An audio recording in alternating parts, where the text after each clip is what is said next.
ప్రభువునందు ప్రియమైన దేవుని బిడ్డలారా, రాబోయే రాకడ రాజు యొక్క దీవెనలు మీ అందరికీ కలుగునుగాక.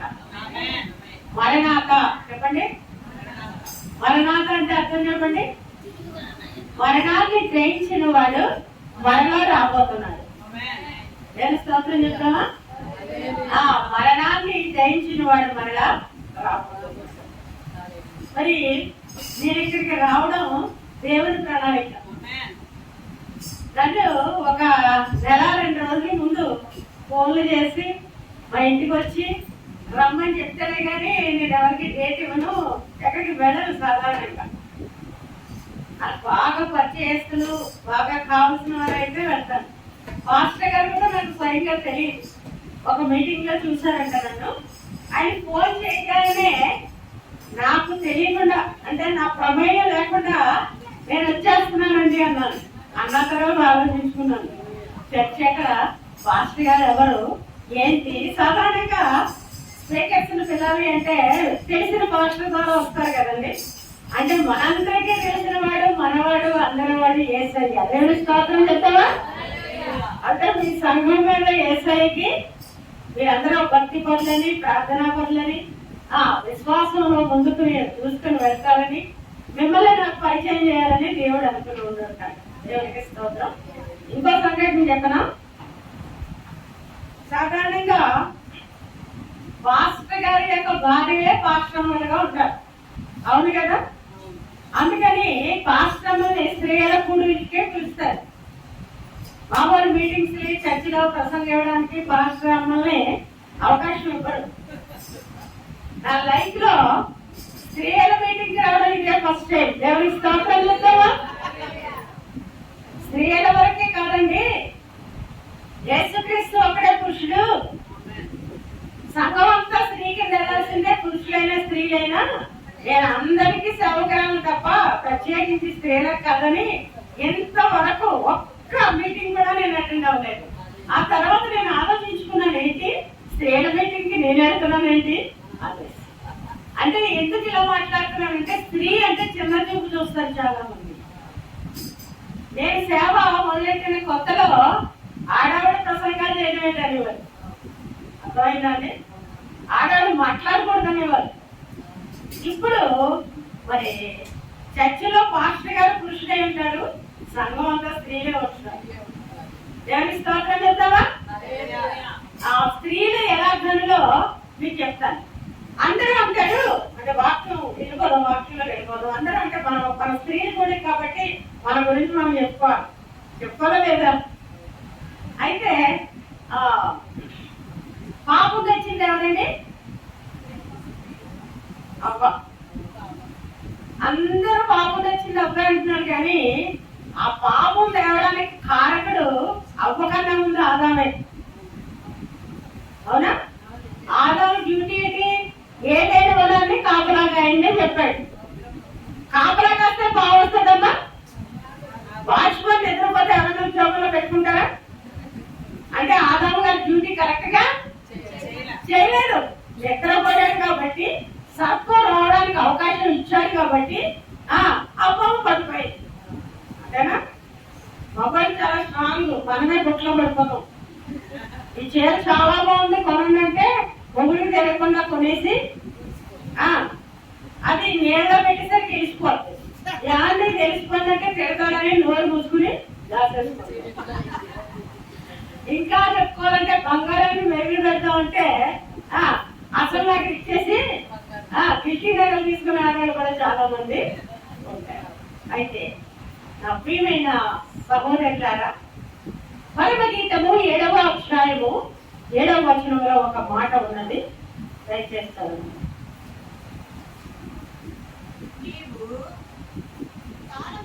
కాదమ్మా, 7వ చదువు.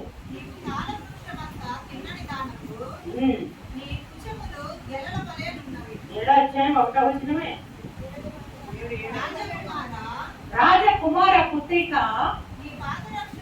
నీ పాద రక్షకులతో నీవెంత అందంగా నడుచుచున్నావు. దేవునికి స్తోత్రం చెప్తామా? ముందుగా నేను పాట పాడనా? పాడిన తర్వాత ఎంత టైం ఇస్తారో చెప్తే దాన్ని బట్టి నేను ఫాలో అయిపోతాను. ఓకే, ఈ పాట నేను రాసిన పాట. దేవుడు నాకు అందించిన 100 పాటలు రాశాను. రచన, స్వరకల్పన, పాఠం అంటే నేనే. దేవుడి స్తోత్రం చెప్తాను. అయితే బైబిల్ మిషన్ అంటే మీకు తెలుసో తెలీదో, గుంటూరు కాకాని తోట ఆ బైబిల్ మిషన్ వ్యవస్థాపకులు ఫాదర్ ఎం దేవదాసయ్య గారి ముని మనవరాలి. ఆ బ్లడ్ రిలేషన్ లో పుట్టుకొచ్చిన దేవుని సేవకు. దేవుడి స్తోత్రం. కోటి రాగాలతో నిన్ను నే పాడనా, కోటి స్వరములతో నేను నిన్ను వేడనా, ప్రణమిల్లనా యేసు ప్రణతులింపనా, ప్రణమిల్లనా యేసు ప్రణతులింపనా.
మహాపరిశుద్ధుడా పరమ తండ్రి, ఎక్కడ ఇద్దరు ముగ్గురు కూడి నేను నామం పేరిట ప్రార్థన చేస్తూ ఉంటారో అక్కడ నేను ఉంటానని సెలవించాం.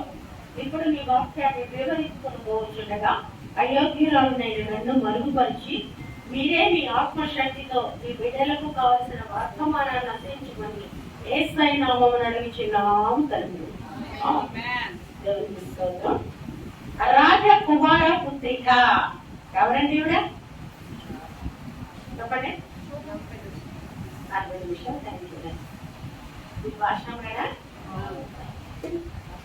రాజకుమార పుత్రిక.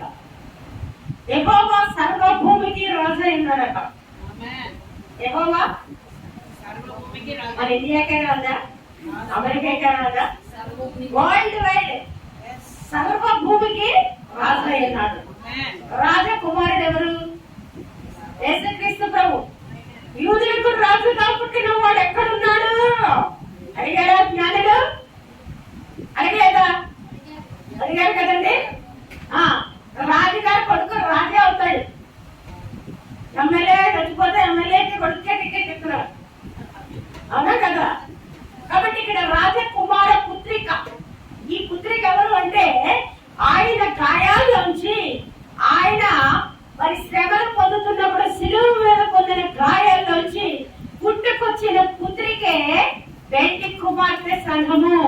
పెళ్లి కుమార్తె సంఘాన్ని వధువు సంఘము అన్నారు. దేవునికి స్తోత్రం చెప్తావా? చాలా మంది పుత్రికలు ఉంటారు, అవునా? దేవుడు ఏమన్నాడు? 10 మంది అయినా సిద్ధపడ్డాడు. పరలోక రాజ్యము 10 మంది బుద్ధి కలిగిన కన్యకలను పోలి ఉన్నది. ఆ 10 మందిని కూడా పెళ్లి చేస్తాడట. ఎవరండి? మనం చెప్పుకుంటాం, చర్చిలు నిండిపోతే లక్షల కొద్ది జనాభా వచ్చేస్తే ఈ దైవ సేవకుడు డైరెక్ట్ దేవుడి దగ్గర నుంచి వచ్చేసాడని ప్రజలందరూ పరిగెడుతున్నారు, అవునా? చెప్పడమ్మా. మరి ఆ 1,00,000 మందిలో ఎత్తబడేది ఎంతమంది? 5,000 మంది. 1,00,000 మందికి ఎంతమంది ఎత్తబడతారు? రాజకుమార పుత్రిక, నీ పాద రక్షకులతో నీవెంత అందంగా నడుస్తున్నావు. నరకశాలో ఉన్నాయి లోకంలో. హంసలా నడిచేవాళ్ళు కొంతమంది, వంకటంగా నడిచేవాళ్ళు కొంతమంది, కాళ్ళు ఇస్తులతో గర్వంగా నడిచేవాళ్ళు కొంతమంది, ఈర్ష్యగా నడిచేవాళ్ళు కొంతమంది. ఈ నడకలేమి దేవుడికి అక్కర్లేదండి. ఈ ఒయ్యారాలో నడిచేవాళ్ళు కొంతమంది. అర్థమైందండి? లోకం ఎలా ఉందంటే పాపముతో మునిగిపోయింది. అర్థమైందండి? మరి నీతి మంత్రులు ఎలా ఉన్నారంటే నీతి మంత్రులు శ్రమల్లో మునిగిపోయారు. పరమగీతము 2వ అధ్యాయము 2వ వచనంలో ఒక మాట ఉంది. వల్లి రక్కసి చెట్ల మధ్య వల్లి పుష్పము కనబడుచున్నట్లు స్త్రీలలో నా ప్రియురాలు కనబడుచున్నది. వల్లి రక్కసి చెట్లు అంటే ఏంటో తెలుసా మీకు? బ్రహ్మజవుడి ముళ్ళు. ఆకులుండవు మనకి, ఉన్నాయండి ముళ్ళే. ఆ చెట్టును ఆశ్రయించి మనం కూర్చుందామంటే ముళ్ళు చీరేస్తాయి మీ కొంత. ఆ పక్క నుంచి అయితే ముళ్ళు పట్టుకుని లాగేస్తాయి. పోనీ కింద కూర్చున్నామంటే ముళ్ళు కూర్చుంది. ఈ లోకాన్ని బలిరక్కసి చెట్లతో పోల్చాడట. బలిరక్కసి చెట్ల మధ్య ఒక లిల్లీ పుష్పం ఎదుగుతుందట. అయితే ఈ ముళ్ళు పువ్వుని అణిచేస్తుందట. ఈ ముళ్ళు పువ్వుని పైకి ఎదవలకుండా అణిచేస్తుంటేనట ఆ లిల్లీ పుష్పానికి ఉన్న తెల్లదనాన్ని గాని, సొగసులు గాని, సౌందర్యాన్ని గాని, సువాసన గాని కోల్పోకుండా పైకి ఎగుతున్నాడు. దేవునికి స్తోత్రం చెప్తావా? అదేనండి రాజకుమార్తె, అదేనండి పెళ్లి కుమార్తె. క్రీస్తు యేసునందు సద్భక్తితో బ్రతకను ద్వేషించే వారికి లోకంలో హింసలు తప్పవు. ఏం తప్పండి? కాబట్టి మనందరం మోస్తున్నాం శిల్ప, అవునా కదా? ఎంతో చెమ్మగా కార్లో తీస్తుంది. చాలా మంది అనుకుంటాను, నేను తెలిసిన పట్టు చీరలు కట్టుకుంటుంది, నగలేసుకుంటుంది, ఆవిడికి ఏమి లోటు. ఎవరు దేవుని వైపు ఉంటామో, ఎవరైతే దేవుని ఆకర్షణలో ఉంటామో, ఎవరైతే దేవుని బిడలుగా ఉంటామో అదేం చేస్తుందంటే శోధిస్తూ సాధిస్తూ ఓడిపోయేదాకా పడగొట్టడానికి ప్రయత్నము చేస్తుంటారు. కానీ మనం ఎవరమండి? రాజకుమార పుత్రికలో. ఇందిరాగాంధీ కొడుకు, సోనియా గాంధీ వెళ్తుంది, ప్రియాంక గాంధీ ప్రైమ్ మినిస్టర్ ఆమెకి వెళ్తుంది. మనందరం కాదే రాజకుమార్తెలు కాదు, మనం దేవుని యొక్క రాజకుమార్తెలం. దేవునికి స్తోత్రం చెప్తామా? నేను ఒక వాక్యం చెప్పాలనుకుంటే ఇంకో వాక్యం చూపిస్తున్నాడు. మీరు శ్రమలో ఉన్నారేమో నాకు తెలియదు. అర్థమైందా? మనందరం స్త్రీలు కాబట్టి వివేకము లేని సుందర స్త్రీ అంట బంతి ముక్కులున్న బంగారు ముక్క అమ్మేవాడు. అర్థం కాదు దేవుడికి కావాల్సింది. హృదయంతరంగా ఎరిగిన దేవుడు అండి మన దేవుడు. ఎవరు? మన హృదయంలో దేవుడు రావాలంటే మన హృదయం ఎలా ఉండాలి? హృదయం అంతా శుద్ధిగా ఉండాలి. అవునా కదా? నీ నాభీదేశము మండలాకార కలశము సమ్మిళిత ద్రాక్షారసము దానికి ఎందుకు వెలితి పడకుండాక నీ గాత్రము పద్మాలంకృత గోధుమ రాశి అంటారు. ఈ మాట గురించి చెప్పి ఏ భాష గారు చెప్పమంటే బిషప్ గారు ఆయన బాబాయ్ కూడా చెప్పలేడు. ఎందుకంటే పరమగీతం. ఏం చెప్పండి? పరమగీతము. పరలోకంలో సులోమాను మహాజ్ఞానికి అందించిన పరమగీతం. నీ నాభీదేశము మండలం అంటే గుండ్రని, అందమైన చందము గుండ్రంగా ఉంటారు. అవునా కదా? మన స్త్రీలను వర్ణిస్తారు, చందమంలో ఉందో అమ్మాయి గుండ్రంగా ఉందంటారు అంటాం కదా. మరి మనకు అందం రావాలంటే నీ పూర్ణ హృదయంతో, నీ పూర్ణ మనస్సుతో, నీ పూర్ణ ఆత్మతో నన్ను ఆరాధించు అంటున్నాడు. దేవుని స్తోత్రం చెప్తామా?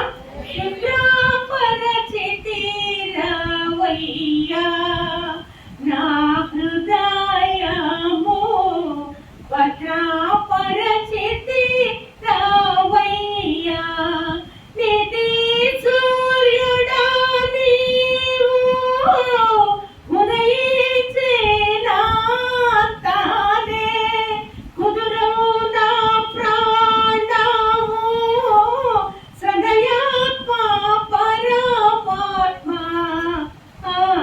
నిన్ను గొలిచెదరావయ్యా. ఏ సైడ్ పరాలంటే హృదయం నిండా ప్రేమతో పిలవాలి, హృదయం నిండా ప్రేమతో ఆయన ఆరాధించాలి.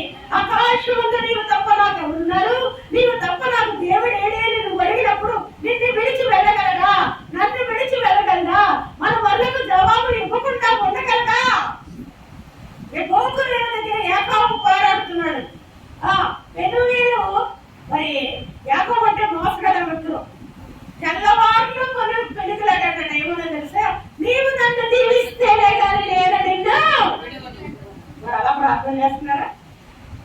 విడువక ప్రార్థన చేయాలి, ఎడతెగక ప్రార్థన చేయాలి, విసుగక ప్రార్థన చేయాలి, కన్నీటి ప్రార్థన చేయాలి, ఉపవాస ప్రార్థన.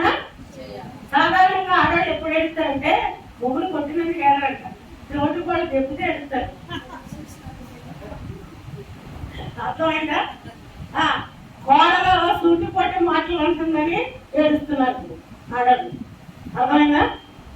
నేను చిన్నప్పుడు అత్తల హవా నడిచింది. అత్త లేని కోడలు ఉత్తమురాలు అని అనేవారు. అది నవ్వుతుంది కోడలు ఉంటుంది. పూర్వకాలం అట కొడుకులు పుట్టారని కులుకులు వచ్చేయట. అబ్బా నా కొడుకు పుట్టేశాడని సంతోషంతో నవ్వేసేవారట. ఇప్పుడట కోడలు వచ్చాక కొడుకులోంచి నీళ్ళు వస్తున్నాయండి. అందరికీ ఏమవుతున్నాయండి? పుత్రుడు పుడితే పొంగిపోయేవారట. పుత్రుడు అంటే పున్నాము నరకాన్ని తప్పిస్తారు. ఈ పుత్రులందరూ మన కడుపును పుట్టినా సరే దొంగ పుత్రులు. ఏం పుత్రులు అండి? బెల్లం బెల్లం అయిపోతుంది, తల్లి అల్లం అయిపోతుంది. అతని ట్రెండ్ మారిపోయిందండి. ఎంత దారుణంగా ఉన్నారంటే అసలు మన భారతదేశంలో పెళ్లి కొడుకు పెళ్లి కూతురు అంటాం మనం. అవునా కదా? పెళ్లి కూతురు పెళ్లి కొడుకు అనకూడదు, పెళ్లి అల్లుడు పెళ్లి కోడలు అన్నారు. మంది వస్తారు కాబట్టి అలా ఉండాలి కదా. అంటే కోడలు కూతురులా ఉండాలి, అల్లుడు కొడుకులా ఉండాలని పెళ్లి కూతురు పెళ్లి కొడుకు అన్నారు. వరుసలు మారిపోయాయి. ఏమైపోయండి? మారిపోయాయి. అత్తలారా ఏడవకండి, ఏసైకి మొరపెట్టండి. ఎవరికి మొరపెట్టాలా? కోడలు చూడలేదని నువ్వు కలెక్టర్ దగ్గరికి వెళ్ళా అప్పటికప్పుడు ఏదో చేస్తారు కానీ పొల్లంకరంగా పోయేది ఇస్తుందట. నీ ప్రార్థన పొగ నీ బ్రతుకుని మార్చేస్తుంది, నీ కుటుంబాన్ని మార్చేస్తుంది. దేవునికి స్తోత్రం. కాబట్టి శ్రమలో సహనం కలిగి ఉండాలి. ఇంకో మాట చెప్పనా, శ్రమ లేని భక్తుడు అంట భక్తుడు కదా. దావీదుకి శ్రమ లేదా పాస్టర్ గారు? శ్రమ ఉంది. దావీదు నా హృదయానుసారుడు అన్నాడు, నా కన్నీటితో నా పరుపు కొట్టుకుని పోతుందే, నీ కవలిలో నా కన్నీళ్లు కారిపోతున్నాయి అంటున్నాడు. ఏమండి, ఒక ఖర్చీపు తగ్గాలంటే తెల్లవారు వేసిన తర్వాత మనకైతే అంటే దావీదు ఎంత ఘోరమైన ఆ దుఃఖాన్ని అనుభవించాడు. అందుకే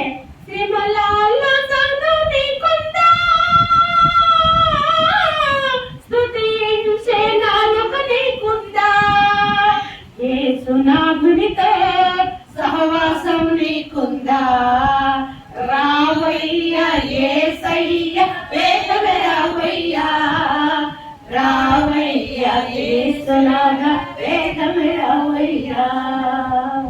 రావయ్యా యేసునాథ అని ఎక్కడో కట్టేశారు పాట, మనం పాడేస్తాం. దేవుడా యేసయ్య వస్తే మన పరిస్థితి ఏమిటి? ఏమండి, ముందునే ముసలం పడమంటారు పాట సంస్థ. ఇక్కడిస్తేనే కానీ ముక్కు కూడా అమ్మం కలగంట. ఇలా ఉంటే కళ్ళు బాగానే ఉన్నాయి అనుకుంటాం, ఒక్కసారి ఇలా అనగానే వంకరలు ఉన్నాయి, టెంకర్లు ఉన్నాయి, ఎత్తుగా ఉన్నాయో లోతుగా ఉన్నాయో అర్థమవుతుంది కదా. కాబట్టి మనం సిద్ధపడాలి. మనం ఎలా సిద్ధపడాలి? వాక్యంతో సిద్ధపడాలి. ఈ వాక్యము నా పాదానికి దీపమును, నా త్రోవకు వెలుతురునై ఉన్నది అన్నాడు. దేవుని స్తోత్రం చేద్దామా. యేసుక్రీస్తు ప్రభువు మరియా మార్త ఇంటికి వెళ్ళి సువార్త చెప్తున్నప్పుడు మరియా మార్తకి యేసు ప్రభు అంటే చాలా ప్రేమ అంట. ఆమె ఏం చేస్తుంది? వంటలు ఉండేది. మనకి ఇష్టమైన ఆడవాళ్ళు ఏం చేస్తాం? వంటగదిలో పోయి ఉనికిలో పడ్డాకలా కొట్టుకుంటూ ఉంటాం, అవునా కదా. ఆంధ్ర వాళ్ళు, మీరు ఇందులో ఆంధ్ర వాళ్ళు ఉన్నట్టే కనపడుతున్నాను. ఆంధ్ర అయితే మనం ఏం చేస్తామంటే వంటలు ఉండేసి 40 పాకములను పెట్టేస్తాం, అర్థమైందా. ఇక్కడ తెలంగాణలో ఏం చేస్తారు? పెడతారు కూడా, కానీ ఇంకేసి లేకపోండి ఇంకా వేస్తాం. అలాగా మరి దేవుని యొక్క ప్రేమ పంచడం కోసం మార్త వంటగదిలోకి వెళ్ళిపోయి అడవిడి పడిపోతుందట. మరి ఏం చేస్తుంది? పాదాల దగ్గర కూర్చుని వాక్యము పెట్టన్నట. యేసు ప్రభు మా అక్కను మెచ్చుకుంటూ నన్నే మెచ్చుకుంటాడు అనుకున్నాను, కానీ మెచ్చుకున్నాడా? చెప్పలేదు. మరి ఉత్తమమైన దానిని ఎన్నుకున్నాడు. కాబట్టి శ్రమ అనేది దేవుడికి భక్తుడికి మధ్య శ్రమ ఉంటేనే మనం ఆయనకి దక్కుతూ ఉంటాం. శ్రమ లేదనుకోండి, దేవుడు ఎక్కడ గుర్తొస్తాడు?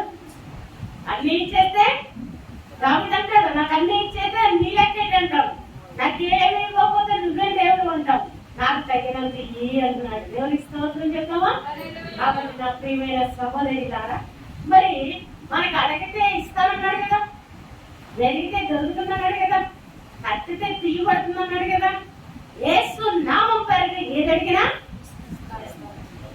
మరి ఆయన చెయ్యాలంటే కొన్ని హక్కులు ఉన్నాయి, తర్వాత బాధ్యతలు ఉన్నాయి మనకి. నాకు ఇయ్యి అని అడిగేటప్పుడు నువ్వు దేవుడికి ఇస్తున్నావు, ఏమిస్తున్నావు అని చూస్తాడా చూడటా? మా ఇంటికి మీ ఇల్లు ఎంత దూరము? మీ ఇంటికి అంత దూరం. ఆదివారం నాడే పనులు ఎట్టుకుని గుడికి రాకపోతే నిన్ను ఎలా తీరుస్తాడు? నా మందిరంలో ఆహారం ఉన్నట్లు 10వ వంతంతో తీసుకొని నా మందిరపు దిగుల్లోకి తీసుకురా, ఈ ఆకాశం ఒకటి చెప్పి పట్ట జాలన్న దేవుడు కుమ్మరిస్తానంటే ఇవ్వకపోతే వాళ్ళు ఎక్కువ నీ దగ్గర ఉండవు. హాస్పిటల్ బిల్ కట్టేస్తాం, ఏంటండి నడుస్తా కింద పడిపోతాం, కానీ తగ్గిపోతుందండి. అప్పు చేయాలి. అప్పు చేసిన తర్వాత దాన్ని బట్టి ఇవన్నీ ఎందుకు వస్తున్నాయి? దేవుడికి ఒక అది తెలియదు. అర్థమా? ఎగబట్టట నీ వంతు అంటాడు, రాబోటట నా వంతు అంటున్నాడు అంటున్నాడా? కాబట్టి నా ప్రియమైన సహోదరి సహోదరులారా, శ్రమను చూసి అరవకూడదట, ముడవాలంట. ఏం చేయాలి? ముడవాలి. మనల్ని బాధపట్టడానికి సైతాన్ గడ వచ్చేస్తే ఈ వ్యాధి ఇచ్చావుతంటే నీ స్తోత్రం, ఈ అప్పులు ఇచ్చావుతంటే నీ స్తోత్రం, కోడల్ని కొడుకు దగ్గరలో చేసావుతంటే స్తోత్రం ఉంటేనంట నీకు పరమైపోతుంది. స్తుతి చేయాలి. ఇది నాశనం అయిపోగాక, ఇది పోగాక, ఇది వద్దు ప్రభు అంటే మనకి దీవెన దూరం అయిపోతుంది. కాబట్టి రాజకుమార పుత్రి కానీ బాగా రక్షకలతో నీవెంత అందంగా నడుస్తున్నావు. మొట్టమొదటిగా వాక్యంతో నడాలి. లూకాసు వార్త 11వ అధ్యాయము 28వ వచనం తీసినట్టు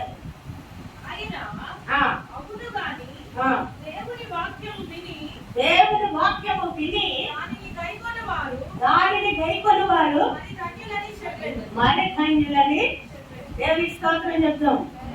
మీరందరూ ధన్యులే. చాలా మంది వాక్యం చదవమంటే చదవలేరు, బైబిల్ తీయలేరు. అది తీయడానికి టైం పట్టేస్తాం, ఏదెక్కడంలో తెలియదు కదా. అంటే మీ పాస్టర్ గారు మంచి వాక్యంతో మనం పెంచుతున్నారని అర్థమైందా? రెండోది ప్రేమతో నడాలట. దేవుడు లోకాన్ని ఎంతో ప్రేమించాడట. ఎంతగా ప్రేమించాడంటే తనకున్న ఒక్కగానొక్క కుమారుడు మనందరి కోసం బలిగా చేశాడు. అసలు బైబిల్ అంతా రెండు మాటల్లో ఎండి ఉందండి. నిన్ను వల్ల నీ పొరుగు వారిని ప్రేమించు, నీ శత్రువుని కూడా. మొదటి చేసేస్తారు అందరం. మనల్ని ప్రేమించడం మనకు కష్టంగా ఉంటాం అంతేనా? ఇంకా ఎక్కువ ప్రేమతో ఉంటా ప్రేమిస్తాం కదా. మరి శత్రువుని ఎవరు ప్రేమించగలరని చెప్తాను, కలగండిగా చెప్తారు. కాలపోట విషయాన్ని నమ్మకం కానీ శత్రువుని ప్రేమించలేము అంటున్నారు. కానీ అది కాదు దేవుని ప్రేమ. చెలికాలో అప్పగించడానికి ముద్దు పెట్టుకొని, ప్రేమకు చిహ్నమైన ముద్దు పెట్టుకొని నన్ను అప్పగిస్తున్నావు అన్నాడు దేవుడు. అరే దుర్మార్గుడు, మనమైతే ఏమంటాం, దుర్మార్గుడు దృష్టిగా ఇస్కరియోతు యూదాగా ఉచ్చేసా పెట్టుకుని చెప్పడం, కానీ మనమైతే దేవుని ప్రేమ అటువంటిది కాదు. మరి ఎఫెసీయులకు రాసిన పత్రిక పాఠము 5వ అధ్యాయం 2వ వచనం. క్రీస్తు మిమ్ములను ప్రేమించి పరిమళ వాసనగా ఉండుటకు మన కొరకు తన్ను తాను దేవునికి అర్పణముగాను బలిగాను అప్పగించుకొని అలాగునే వీరుడు ప్రేమ కలిగి నడుచుకొని. దేవునికి స్తోత్రం చేద్దామా? ఏం కలిగి నడాలి? నన్ను నడుస్తున్నావా? చెప్పండి. ఈర్ష, అసూయ, ద్వేషం, కక్ష, కార్పణ్యం, ఇవన్నీ ఎవరి లక్షణాలు తెలుసా? సైతంగా లక్షిస్తాం. ప్రేమ, జాలి, దయ, కరుణ, కృప, సాత్వికము, దీనత్వము, దయాలత్వము, దాతృత్వము, ఇవన్నీ మన యేసయ్య లక్షణాలు. కాబట్టి రాజకుమార పుత్రికలుగా ఉందామా, సైతాన్ పుత్రికలుగా ఉందామా? దేవుని స్తోత్రం. కొందరు రకములను బట్టి, కొందరు గుణములను బట్టి అతిశయపడతారు. మనమైతే మన దేవుడైన యెహోవాను బట్టి అతిశయపడదుమా. వారి కృంగి నేల మీద పడి ఉన్నారు. BMW చేసి, బెంచ్ కారులు చూసి, ఇంకా ఆడి కారులు చూసి గర్వంగా నడుస్తూ ఉంటారట. డబ్బు చూసి, ఆస్తి చూసి, ఐశ్వర్యం చూసి, నగలు చూసి, అందరూ చూసి పింగ రంగాన్ని నడిచి ఏం చేస్తున్నారు? డబ్బీలు పట్టుకుంటున్నారు. మన గర్వం యేసయ్యా, మన అదృష్టం యేసయ్యా. రాజులకు రాజును, ప్రభువులకు ప్రభువునైనా గోత్రపు సింహము వలె వస్తున్నాడట. ఆలకించుడి, నా ప్రియుల స్వరము వినబడుచున్నది. కొండల మీద, గుట్టల మీద ఎగసి ఎగసి ఎగసి ఆయన చేస్తున్నాడట. మరి ఏం చేయాలండి? సిద్ధపడాలద్దా? సిద్ధపడకపోతే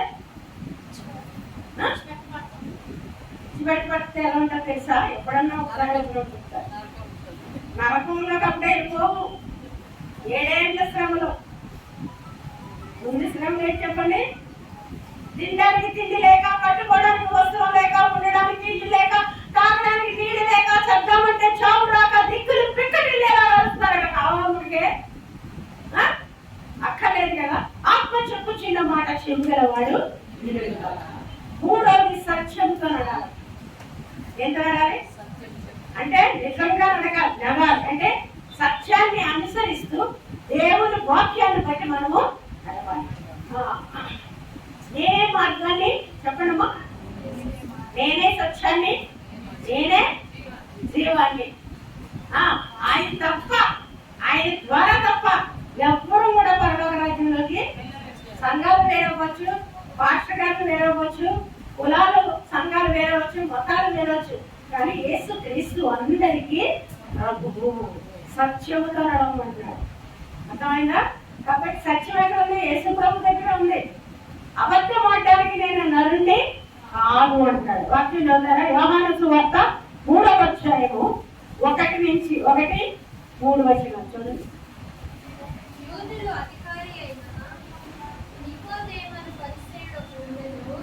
అతడు రాత్రి అందు ఆయన యొద్దకు వచ్చి, బోధకుడా, నీవు దేవుని యొద్ద నుండి వచ్చిన బోధకుడివని మెరుగుదుము. దేవుడు అతనికి తోడై ఉంటేనే గాని నీవు చేయించిన సూచక క్రియలకు ఎవడనూ చేయలేడని ఆయనతో చెప్పారు. అందుకు యేసు అతనితో, ఒకడు క్రొత్తగా జన్మించితేనే కానీ అతడు దేవుని రాజ్యమును చూడలేడని. దేవునికి స్తోత్రం. కొత్తగా జన్మించాలంటే తల్లిగారు అందరూ పుట్టేస్తారు ఒకేసారి, మళ్ళీ వెళ్తారు ఈ కడుపులో. కొత్తగా జన్మించాలంటే చూపు మారాలి, మాట మారాలి, తలంపు మారాలి, క్రియ మారాలి, వినికిడి మారాలి, బ్రతుకు మారాలి. మారాలి మారాలి నీ మనసే మారాలి. ఆ మారిన మనసు దేవునికి ఇస్తే ఫలితం ఉంటుంది. ఆ మారని మనసు దేవునికి ఇస్తే ఫలితం ఉండదు. పెళ్లి కుమార్తెలు మేమమ్మా అని సవాలు చేస్తారు. పెళ్లి కుమార్తెలు మేమమ్మా అని సవాలు చేస్తారు. ఆ ప్రార్థన కాస్త చేయకపోతే చదిగిలబడతారు. ఆ ప్రార్థన కాస్త చేయకపోతే చదిగిలబడతారు. 10 మంది సిద్ధంగా చదివారు దేశం ఇచ్చేస్తాడని 5 ఏం చేశారు? పురుగుతో ఎక్కువ పడుతున్నారు. అర్ధరాత్రి వచ్చేసాడు యేసు ప్రభు. వచ్చిన తర్వాత తీసుకెళ్ళడా? చెప్పండి. సిద్ధపడుదువా నీవెత్తబడుదువు, సిద్ధపడకపోతే నువ్వు విడవబడుదువు. సరాదైన దేవుడు త్వరగా రనయ్యున్నాడు. కాబట్టి సత్యంతో నడిస్తేనట కొత్తగా కనిపిస్తూ ఉంటాం. దేవుడు ఏం చెప్పాడు అదే సత్యం, అవునా? ఆకాశం గతించిపోతుంది, భూమి గతించిపోతుంది, కానీ ఆయన మాటల్లో సున్నైనా పొల్లైనా గతించిపోతున్నాడు. కాబట్టి మనం వాక్యం ద్వారా తప్పు చేస్తున్నామా, రైట్ చేస్తున్నామా, మంచిగా బ్రతుకుతున్నామా అని మనం మనల్ని ఆలోచించుకోవాలి. జ్ఞానవంతురాలు తన ఇల్లుని పట్టుకుంటాడు, బుద్ధిమంతురాలు 3 రాళ్ళ ఇల్లుని పెరికి వేస్తాడు. చాలా మంది పూజ చేసి ధూపాలు వేస్తూ ఉంటారు. క్రైస్తవులు విశ్వాసం ఏం చేయాలి? ప్రార్థనలో పోయాలి. దేవునికి స్తోత్రం చేద్దామా? అన్న పిల్లలు లేకపోతే మందిరంలో ఏడుస్తుంటే మందు కొట్టేసిందేమో అనుకున్నాడు ప్రవక్త. నా ఏదిన కూడా మనోవాక్యాలతో నేను ఏడుస్తూ ఉన్నాను, అంతేకాని నేను మందు కొట్టలేదు, నాకు పిల్లలు లేరు అని అడిగితే వచ్చే సంవత్సరం నీ గుడిలో బిడ్డ వేస్తానన్నాడు. దేవునికి స్తోత్రం. ఆమె ఒక వాగ్దానం చేసింది. ఏమనంటే, నాకు కాని బిడ్డ పుట్టినట్లయితే గొడ్డాలను ఎంత తీసుకుని ఇదే మందిరంలో సమర్పించేస్తాను. దేవునికి స్తోత్రం.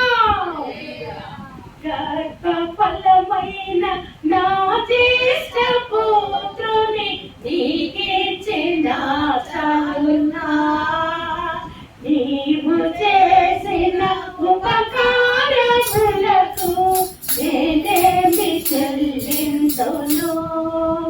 ఏడాది చూడలనా వేలాది కొట్టేలనా. మగబిడ్డల పురుగు గురించి ప్రార్థన చేసుకోండి. రేపొద్దున పొడుగు అయిపోకుండా నా కొడుకు నీ బిడ్డగా ఎదగాలి, నా బిడ్డ సమూహేలు వలె ప్రవక్తలాగా దీవించబడాలని ప్రార్థన చేసుకోండి. Prayer brings victory. కుటుంబాన్ని కట్టేది స్త్రీయే. కుటుంబాల్లో ఎన్ని బాధలు కష్టాలున్నా ఓర్చుకునేది స్త్రీయే. మరి భర్తలు పెట్టే హింసలు తట్టుకోలేక, ఆదరణ లేక, ఓదార్పు లేక, డబ్బు లేక నిరాధారణకి గురైపోయిన వాళ్ళందరూ ఎక్కడికి వస్తున్నారంటే యేసయ్య సన్నిధికి వస్తున్నారు. నీ సన్నిధిని సంపూర్ణ సంతోషం కలదు, నీ కుడి చేతిలో నిత్యము. దేవునికి స్తోత్రం. చాలా మంది పోయిన అమ్మగారు సుఖం లేదంటే విసుమొచ్చేస్తుందండి జీవితం. సుఖం లేని జీవితంలో సుఖం ఇవ్వడానికి యేసయ్య మన కోసం రక్షకుడిగా. కాబట్టి వాక్యంతో నడాలి, ప్రేమతో నడాలి, సత్యంతో నడాలి. 4వది విశ్వాసంతో నడవాలి. ఎంత నడవాలి? దేవుడి దగ్గరికి వచ్చి పాస్టర్ గారి చేత ప్రార్థన చేసుకుని పోతుందో పోదో కంపెనీ హాస్పిటల్ కదమ్మా తగ్గట్లేదు. ఈ పాస్టర్ గారు వచ్చి రాలేదమ్మా, పాస్టర్ గారు వచ్చి రాలేదు. అదే ఇంకొకటి పోతారు. ఓ మొక్కని ఒక చోట పారితే అది నీళ్ళు వేసి 2 రోజులు అయితే మళ్ళీ పీకేసి పొలాలు పారితే ఏమవుతుంది? వెళ్ళిపోతుంది. అర్థమైనా? దాన్ని స్థిరంగా ఉంచి పెంచితే పెరుగుతుంది. అక్కడ ఒకళ్ళు ఇక్కడ ఒకళ్ళు ఇక్కడ ఒకళ్ళు వేసి అందరూ పోతున్నారు. కుక్కలో పోతుందాం కానీ లక్షలో పోలేమనుకోండి దేవుడు బొమ్మే సరిగ్గా కనపడతలేదు. అర్థమైందా? నీకు ఆపదొస్తే వచ్చి ప్రార్థన నువ్వు ఎవరైనా చచ్చిపోతే వచ్చి సమస్య. కానీ ఎలా పోతున్నావు అంటే ఐస్కాంతానికి ముక్క అతుక్కుపోయినట్టు అతుక్కుపోయిన అది కాదండి. అది కాదు ఆకర్షణ. నన్ను ఆకర్షించి మిమ్మల్ని ఎద్దకు పరిగెత్తుకుని వస్తానంటున్నాడు యేసయ్య. దేవునికి స్తోత్రం కదా. చెప్తామా? ఆకర్షించాలి అంటే నీ హృదయాన్ని ఇవ్వాలి, నీ సమయాన్ని ఇవ్వాలి, నీ ధనాన్ని ఇవ్వాలి, నీకు కలిగిన సర్వస్వాన్ని ఆయన చేతికి అప్పచెప్పాలి. అప్పుడు పరిగెత్తుకుని వస్తాడట. నా ప్రియురాడా, నా పావురమా, నా నిష్కలంకురాడా, వంట సందులలో ఎగురు నా పావురమా, పేట పీటలను ఆశ్రయించి నా పావురమా, నీ ముఖాన్ని నాకు కనబడనియ్యి, నీ స్వరాన్ని నాకు కనబడి. ఈ ముఖం టీవీ దగ్గర నుంచి కలవటం నేను ఆగాలి. అర్థమైందా? ఆ టీవీని చూసి అత్తగారిని ఎలా చంపాలి, అత్తగారు కోడలు ఎలా చంపాలని, కోడలు మొగుడిని ఎలా చంపాలని ఆడవాళ్ళు ప్రయత్నాలు చేస్తున్నారు. ఎంత ఘోరమైన నేరాలు ఎన్ని జరుగుతున్నాయి. మరి నువ్వు ఏం చూడాలి? బైబిల్ చూడాలి. ఆదివారం ఎక్కడికి వెళ్ళాలి? వస్తున్నారా మీరు? ఒకసారి 2 వ్యక్తులు పాస్టర్ గారు చెప్పి బాగా వెళ్ళారంట. ఇది ఒరే పనులో పోతున్న ఆదివారం, ఈ ఆదివారం ఎలాగైనా సరే గుర్తు వెళ్ళిపోవాలనుకున్నారంట. మరుసటి ఆదివారం వచ్చేసరికి ఒకడు అన్నాడంట, ఒరే ఈ వారం నుంచి కరెక్ట్ గా వద్దాం అనుకున్నాను కానీ మరి మా పక్క చెరువులో చేపలు పడుతున్నారా, చూడేస్తున్నారు నీళ్ళని, మళ్ళీ చేపలు తక్కువ, నేను చేపలు కూడా తినాలనుకుంటున్నాను, నువ్వు వెళ్ళిపోలే. ఏం చెప్పారో నాకు మళ్ళీ చెప్తున్నాను అంటే అదే వ్యక్తిగా మాట మీద నిలబడడం అంటే వెళ్ళిపోయాడు. వెళ్ళిపోయిన తర్వాత ఎక్కడకుండా పాస్టర్ గారు వాక్యం చెప్తున్నాడు. చెప్తా ఉంటే వీడి మనసు అంతా గోధుమ మీద ఉందండి. ఎన్ని చేపలు పడ్డాయో, ఎన్ని కొట్లు పోయాడో, గుండుకు తినేస్తా ఉంటే టైం అయిపోతుంది, ఈ నవ్వడం లేదండి పాస్టర్ గారు పంపుతారు కదా అనుకుంటున్నాడు. అనుకుంటా ఉండేసరికి ఆ గోధులో ఉన్నాడు అనుకుంటున్నాడు. ఒక్క చేప నాకు దొరకట్లేదు. అందరికీ పడిపోతున్నాయి, గుజ్జులు నాకు పడతలేదు. పోయి ఆ పాస్టర్ గారు ఎదుర్కొంటే గుళ్ళో కూర్చొని ఉంటే ఆ వాక్యం అన్నది కదా, అది లేదు ఇది లేదు, రెండింటికి చెట్ల రేవల్లా అయిపోయి అనుకున్నాడట. యేసు ప్రభు వచ్చేసాడట. ఎక్కడికి? చర్చిలో వస్తాడైనా ప్రతి ఆదివారము దేవుడు మందిరంలోకి వస్తాడు. పాస్టర్ గారు ఆమెను దీవిస్తారు కదా, వెనకాల 2 చేతులు పెట్టి దీవిద్దామని యేసయ్య నిలబడ్డాడట. ఎదురు కూర్చున్నవాడు మనిషి ఉన్నాడు కానీ మనసు లేదంట. మనిషి ఉన్నాడు కానీ మనసు లేదు. ఆ గోతులో ఉన్నవాడికి మనిషి లేదు కానీ మనసు ఉందంట. గోతులో ఉన్నవాడు మనసు అంతా గురికెళ్ళాలి అని బాధతో ఉన్నాడు. గుళ్ళో ఉన్నవాడేమో చేపలు ఏమైపోతున్నాయని గీడు పడుతూనే ఉన్నాడు. ఆ గోతులో ఉన్నవాడు దగ్గర లేదు కాబట్టి దీవించలేదట. వీడు ఉన్నా కూడా వీడు మనసు ఎక్కడ లేదు కాబట్టి ఆయన్ని దీవించలేదట. 2 దినాల పాస్టర్ గారికి ఇచ్చి దీవించేసుకోండి. దేవునికి స్తోత్రం. అలా ఉంటున్నారా? చెప్పండి అమ్మా. లేదు కదా. నేను ఎక్కువ పరమజ్ఞానం చెప్తున్నాను, మీరు ఎప్పుడు వీలుండరు.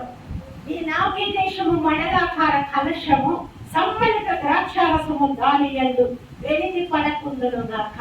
కొంతకి చీల్లెట్టి వచ్చామనుకోండి, గుడైపోయాక ఇంత చేయము తలకాయ ఎంత చేయదు. ఎన్ని నీళ్ళు ఉంటాయమ్మా? 1 గ్లాసులు ఉంటాయా? 1 నిండా ఉంటాయా? 1 నిండా నీళ్ళు పెట్టేసి మూత పెట్టేసి వచ్చేసారు. ఒక్క చేయము తలకాయ ఎంత చిల్లు పట్టిందంట కొండకి. మీరు ప్రార్థన అయితే ఎలాగ ఎన్ని నీళ్ళు ఉంటాయి?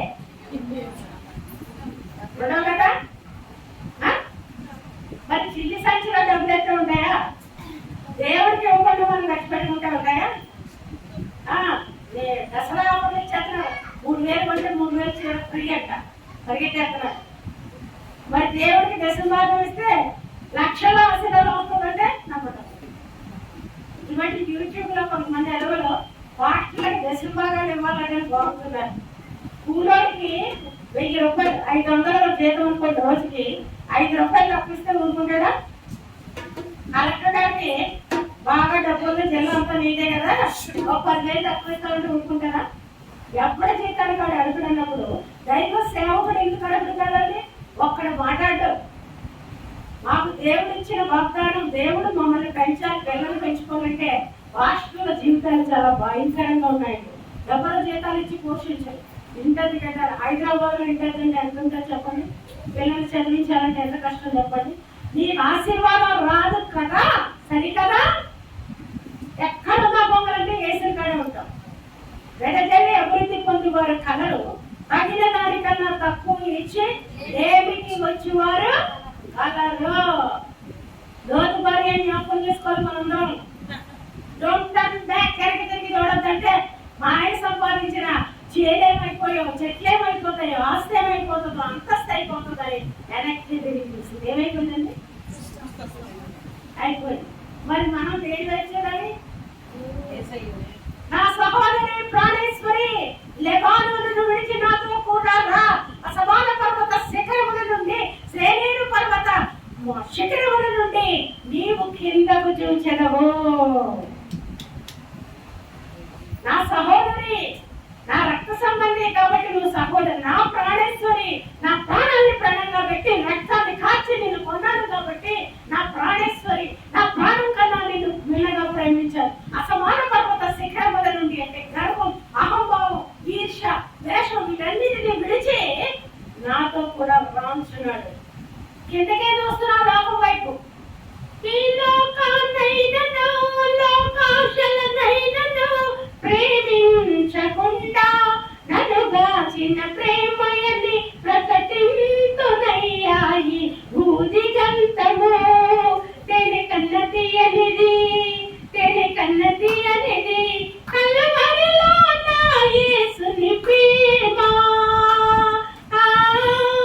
మరపురాని ఆ సిలువ ప్రేమ. ప్రేమమయుడు, కరుణామయుడు, ఆయన విడిచిపెడితే మనకు లైఫ్ లేదండి. బుద్ధిమంతుడైతే బండ మీద తన ఇల్లు కట్టుకుంటాడంట. ఆ బండ ఎవరు? ఎవరికి స్తోత్రం. నీళ్ళు ఎక్కడ ఉంది? నాకే నిండమ్మగాడు దానికి ఫ్లోర్ వెళ్ళాలనుకున్నాం. లేకపోతే 5-6 ఫ్లోర్లు వేసి అతికించుకున్నాం. ఈ బిల్డింగ్ కాదు. నా తండ్రి ఇంటి అనేక నివాసాలు ఉన్నాయి, మీకు స్థలం సిద్ధపరిచి నేను వెళుతూ ఉన్నాను. జయించుమని నాతో కూడా నా సింహాసనం కూర్చుండని దేవుని స్తోత్రం చెప్తామా. ఇప్పుడు తిండి కట్టే ఒకవేళ మంచి తిండి తింటే చచ్చిపోతారు, గట్టి తినండి అంటున్నాడు డాక్టర్. అవునా? ఏమి తింటాడు లేదు. ఒకడు కౌంటీ తాగుంటాడు, ఒకడు గడ్డి. మంచి సత్యనారాయణ అంటే గడ్డి లేకుంటాడు. అవునా? ప్రభా నాకు తినాలని ఉంది, నేను తింటున్నాను. రావు రాకుండా చేయాలి ప్రార్థన చేసినాను. ఎందుకు చెప్పండి. దేవుడికి స్తోత్రం. దేవుడు వాక్యమైన మన బ్రతికి అనుకున్నట్లయితే అన్ని తినవచ్చు. దేవుడికి స్తోత్రం చెప్తావా? ఏది కూడా మనకి రాదు, ఏది కూడా మనకి. కాబట్టి విశ్వాసంతో నడాలట. కాస్త జరుగుతారా? అమ్మగారి టైం అయిపోయాక నిమిషాలు నేను నిలబడ్డానంటే గంటలు తగ్గిపోతాయి. కొరింథీయులకు రాసిన 2వ కొరింథీయులకు పత్రిక 5-6వ వచనంలో విశ్వాసంతో నడాలి. యేసుక్రీస్తు ప్రభువు ఎవరిని స్వస్థపరిచినా నీకు విశ్వాసం ఉందని అడిగే చేశాడా లేదా? గుడ్డివారి కేకలు విన్నాడు, నేను ఇది చేయగలను మీరు నమ్ముచున్నారంటే నమ్ముచున్నావు ప్రభు, ఈ నమ్మిక చొప్పున నీకు కలుగునుగాక. శతాధిపతి వచ్చాడు, అయ్యా నా దాసుని పక్షవారితో బాధపడుచున్నాడు, నువ్వు దాసుని స్వస్థపరచు అంటే దేవుడు అన్నాడు నేను వచ్చి మీ ఇంటికి వచ్చి గోలు చేస్తానంటే అయ్యా నేను బహుమతిని, నా దగ్గర పనులు ఉన్నారు, రమ్మంటే వస్తారు, పొమ్మంటే పోతారు, కానీ నీవు నా ఇంటిలోకి రావడానికి నేను కోరుతున్నాను కాదు అంటే ఆశ్చర్యం కలిగిస్తున్న యాది విశ్వాసం అన్నాడు. దేవునికి స్తోత్రం చెప్తామా? ఏమన్నాడండి? అమ్మా నేను ముగించిన ఆశ్చర్యం కలిగిస్తున్నామా నీ విశ్వాసము అన్నాడు. మరైతే చదవకుండా చెప్పేస్తాను, అర్థమైందా? 5వది ఆత్మతో నడాలట. ఏంటో నడాలి? జీవాధిపతియు ఆయనే, జీవిత కాలమెల్లా స్తుతించెదను, ఆయనే నా సంగీతము, ఆయనే నా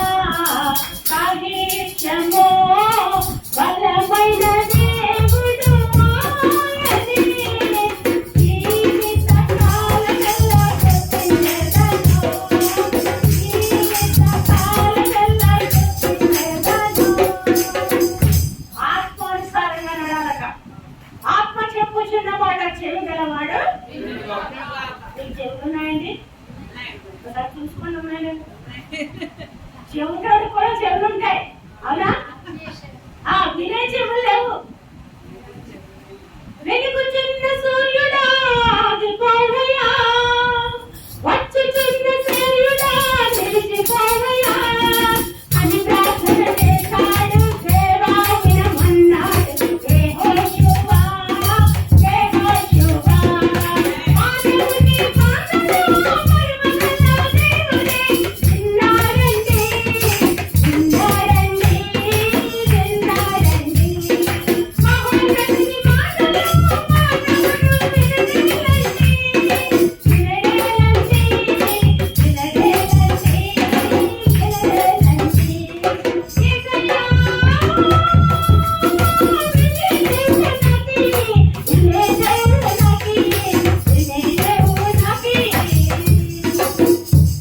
చెప్పిన వాటిలో పెట్టుకోరా అని అడిగాడు వస్తున్నాడు. దాంట్లో మామూలు ఇప్పుడు మాట లేదు, చెల్లి లేదు, పెట్టుకోవడం లేదు.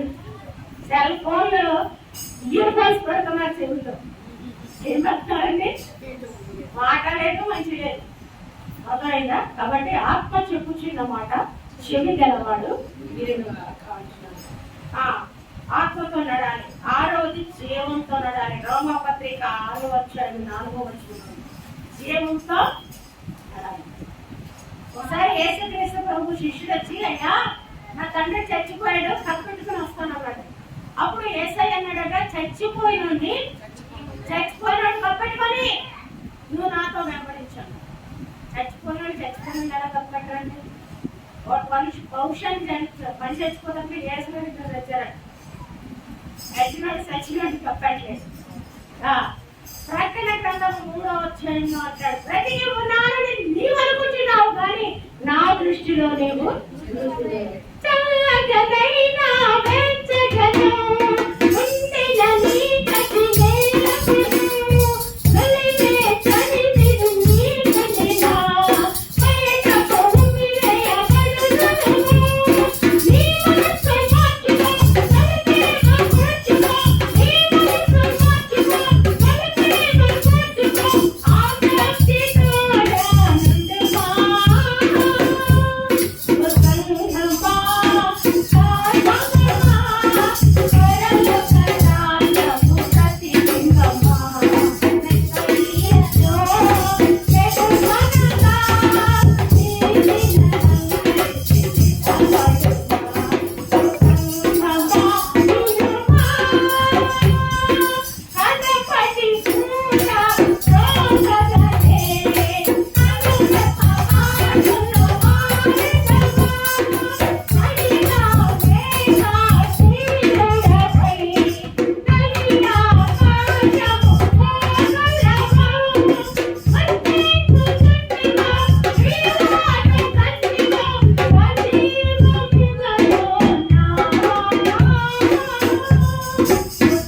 సంగమా సాగమా కరలకరాలము ప్రతిబింబమా మెత్తయ్యతో వెలుగనగా ఆయనకు తగినట్లుగా నడవాలట.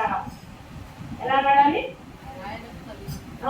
రోమపత్రిక 6:4 అంటున్నాడు. కాబట్టి తండ్రి మహిమ వలన క్రీస్తు మృతుల్లో నుండి ఎలాగూ లేపబడినో అలాగనే మనములో నూతన జీవము పొందిన వారమై నడుచుకొనున్నట్లు.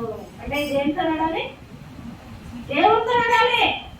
లోకంలో అందరూ నడుస్తున్నారు ప్రాణంతో, కానీ ప్రాణంతో నడిచినట్టు కాదు. దేవుని దృష్టికి దేవుని వాక్యంతో నడిచి, దేవుళ్ళో నడిచి, దేవుడితో సహవాసం చేస్తేనే మనం ఒక రాజ్య వారసులము.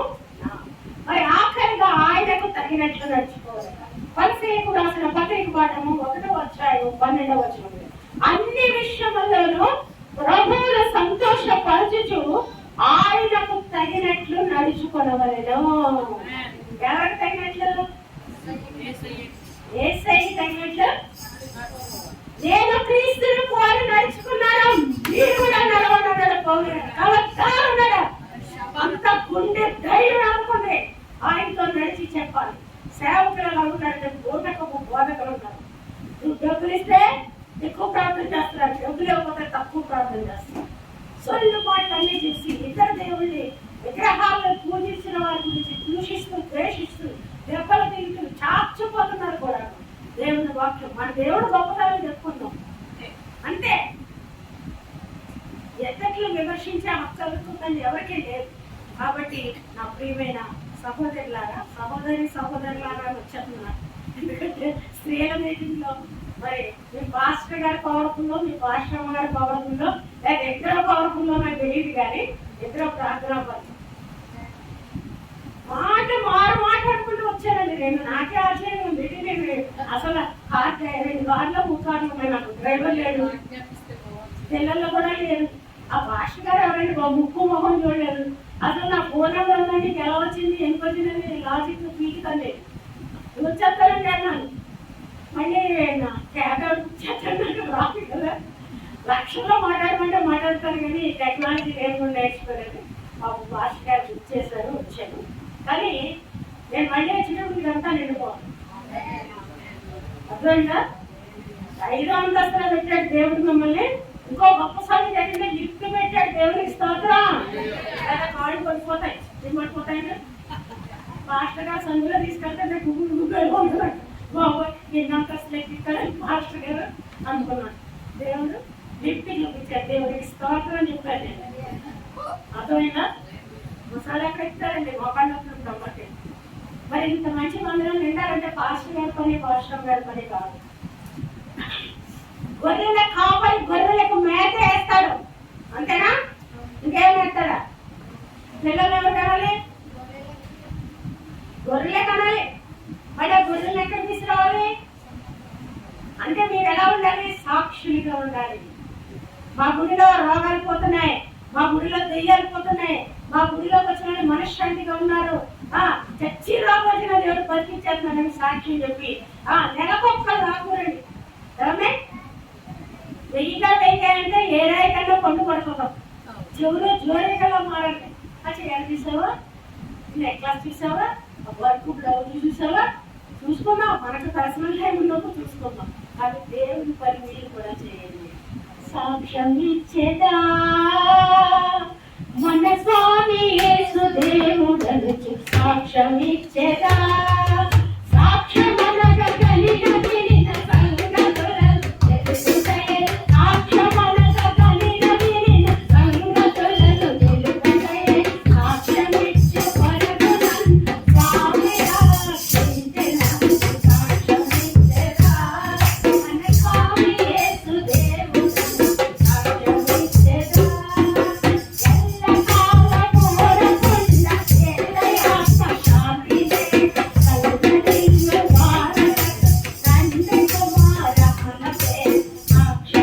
యేసు దేవుడను సాక్ష్యం ఇచ్చేదా.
మీరే సేవకులు అయిపోవాలి. అర్థమైందా?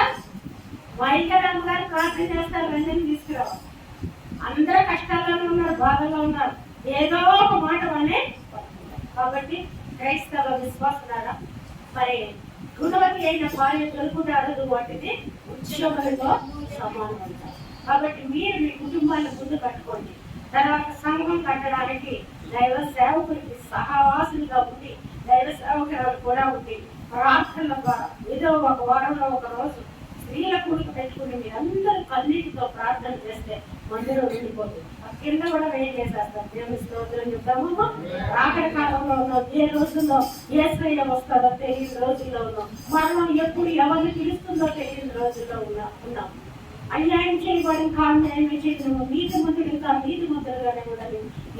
ఎవరి జీతం నేను పట్టుకుని వస్తున్నాను అంటున్నాను. లోకం మీదకి రాబోతున్న శోధన కాలంలో నేను నిన్ను కాపాడుతానన్న దేవుడికి స్తోత్రం. మరి నాకు అవకాశం ఇచ్చిన అమ్మగారికి అయ్యగారికి ఎంత చక్కగా నవ్వుతూ ఉన్నారు. మీ అందరికీ కూడా యేసుక్రీస్తు ప్రభు నా శుభవందనాలు తెలియజేసుకుంటూ శ్రమ అయ్యను, పరువు అయ్యను, కష్టమయ్యను, బాధ అయ్యను, వ్యాధైనను, హింస అయినను దేవుని ప్రేమనండి మనల్ని గుడికి రండి. ప్రతి ఆదివారం మందిరంలో రండి. 10 మంది తీసుకొని వచ్చి కానుకేయండి. పేదవాళ్ళగా మీరు ఉండరు. మీరే అడిగితే దేవుడు మీకు ఇస్తాడు. మాస్టర్ గారికి ఇస్తున్నాం, మాస్టర్ అమ్మగారికి ఇస్తున్నాం అనుకుని వేయకండి. మన కానుక ఎవరు స్వీకరిస్తారు?